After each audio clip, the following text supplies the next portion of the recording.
garage door opening in the garage wall.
In this end, starting to finish already.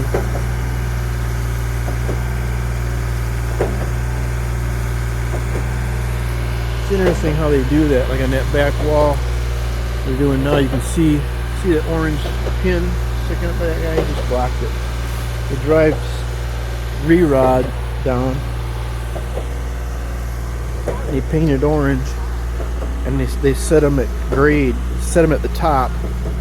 So that's how they do a visual when they're filling that trough. Fill it to the top of those pins, and then they go back and they'll use their screeder and they'll set it on those pins and screed back and forth each way. And that's how they kind of keep their heights all the way down through there. Those tops of those orange pins are finished top of the form footer.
two showing up.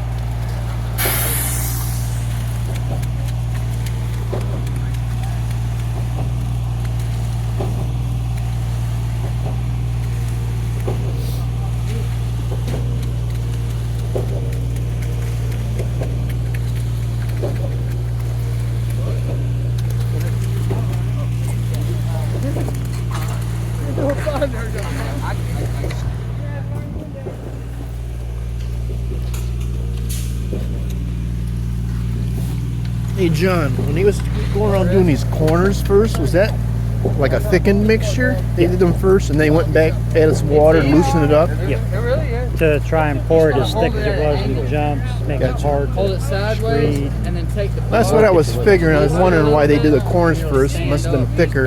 Yep. Gotcha. If it's watery, It's just a jumpers lot easier than hold it.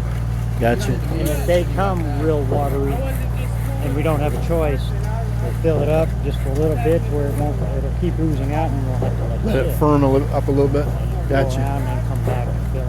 It's Gotcha. just easier that way. Makes sense. Now, hopefully the other,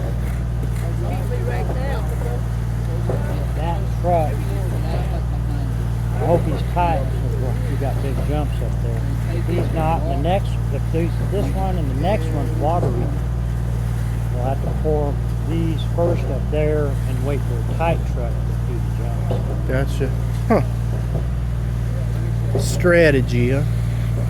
Because there's times they become watery and we have to sit and wait and wait. Let it firm up, huh? Yeah, we have to wait and wait because they'll add to it when it's watery and it'll still come out after the wait.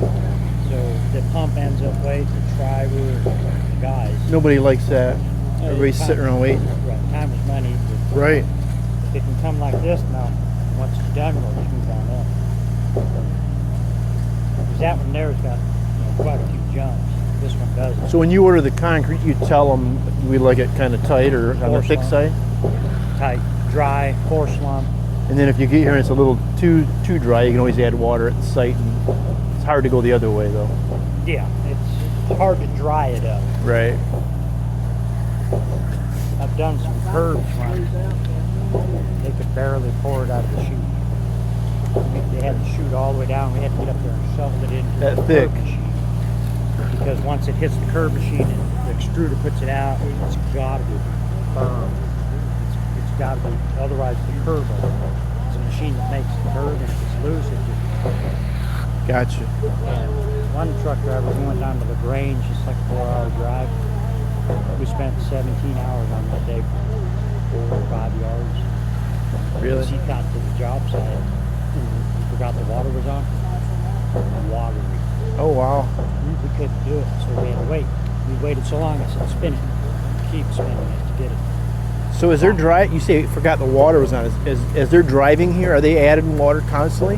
Yeah, once in a while they will, if it's a long drive, so it don't come really tight. But the longer they're on the road, I say they got an hour, hour and a half before it gets to the job, and then it's hot mud.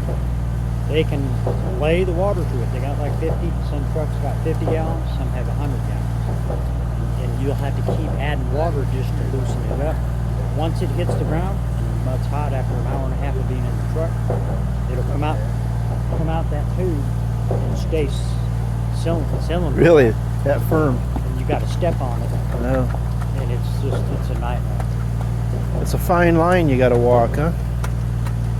I always tell them I want to run a 4 slump. When it gets here, I'll add water to what I need. Instead of them coming on a 7-8 slump. And slabs, that's okay. But if it's too wet, if you're like at the 10 slump, it's real watery, then you got shrinkage problems. Well, what's a four slump mean? What's the four They'll for take a what? cylinder, Huh? put the concrete in there, and they'll pull it up. And that concrete will 4 inches. It'll slump 4 inches out. Now they put it in the cylinder. It's real wet, and they pull it up. And it goes way out. It's real wet. It's like an 8 slump. Okay, so it's how far it slides out. Slides out and Slumps. slumps. Slumps down. I see. Unfortunately, you gotta. If you get it too wet, it will shrink. The water will get out of it, and if you're right here, when you poured it, when it's wet,